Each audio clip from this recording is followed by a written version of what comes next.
ഇന്നത്തെ ഞങ്ങളുടെ ബ്രേക്ക്ഫാസ്റ്റ് കർണാടകയിലെ മുൾക്കിയിൽ നിന്നാണ് കേട്ടോ. കടയോട്ട് കയറി ചെല്ലുമ്പോൾ ഫസ്റ്റ് തന്നെ മനോഹരമായ രീതിയിലുള്ള ബോട്ടിലൊക്കെ കൂൾ ഡ്രിങ്ക്സ് ഒക്കെ വെച്ചിട്ടുണ്ട് കേട്ടോ. കുട്ടികളെയും കൊണ്ടൊക്കെയാണ് പോകുന്നതെങ്കിൽ പേരൻസിന് പണി കിട്ടി കേട്ടോ. ഇതിൻ്റെയൊക്കെ രൂപവും ഭംഗിയും കളറും ഒക്കെ കാണുമ്പോൾ കുട്ടികളെ ഇങ്ങോട്ട് ആകർഷിക്കുക.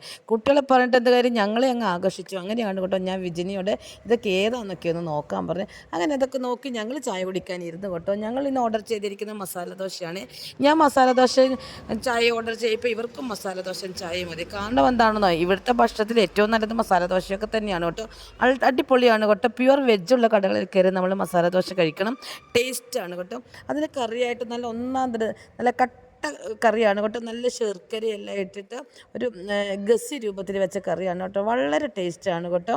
പിന്നെ ചമ്മന്തിക്കും മറ്റൊരു ടേസ്റ്റാണ് കേട്ടോ. ചമ്മന്തി കഴിക്കാൻ വീണ്ടും വീണ്ടും കഴിക്കാൻ തോന്നുന്ന ടേസ്റ്റാണ്. പിന്നെ മസാല ദോശയുടെ മസാല എനിക്ക് ഇവിടെയല്ല എവിടെയാണേലും ഇഷ്ടമല്ല കേട്ടോ. അങ്ങനെ സാമ്പാറും ചമ്മന്തിയും ഒക്കെ കൂട്ടി നല്ല ഒന്നാം തരം മസാല ദോശയും ചായയും കഴിച്ചു കേട്ടോ. പിന്നല്ലേ ഈ പുറത്തൊക്കെ പോകുമ്പോൾ നമുക്ക് ലളിതമായ രീതിയിലുള്ള ഫുഡ് കഴിക്കുന്നതാണ് കേട്ടോ നമ്മുടെ വയറിന് സുഖം. അതുകൊണ്ട് ഒത്തിരി ഹെവി ഫുഡൊന്നും നമ്മൾ കഴിക്കാറില്ല, സാധാ രീതിയിലാണ് കേട്ടോ. അതിൽ ഏറ്റവും ഇഷ്ടപ്പെട്ടതിൽ ഒന്നാണ് കേട്ടോ മസാല ദോശ. അങ്ങനെ ഞൊടിയിടയിൽ എൻ്റെത് മാത്രമല്ല കേട്ടോ, ഞങ്ങളുടെ 3 പേരുടെയും പാത്രവും കാലിയായി പാത്രത്തെ നോക്കി ഇവരിരുന്ന് ചിരിക്കുകയാണ്. കാരണം കേട്ടോ നമ്മൾ സാധാരണ പെട്ടെന്ന് ഇങ്ങനെ തീരുമില്ല എന്നൊക്കെ പറഞ്ഞ് ഇവരിങ്ങനെ ചിരിക്കുകയാണ് കേട്ടോ. അങ്ങനെ ചിരിച്ച് കയ്യും പിടിച്ച് ഞങ്ങളിതാ പോയി.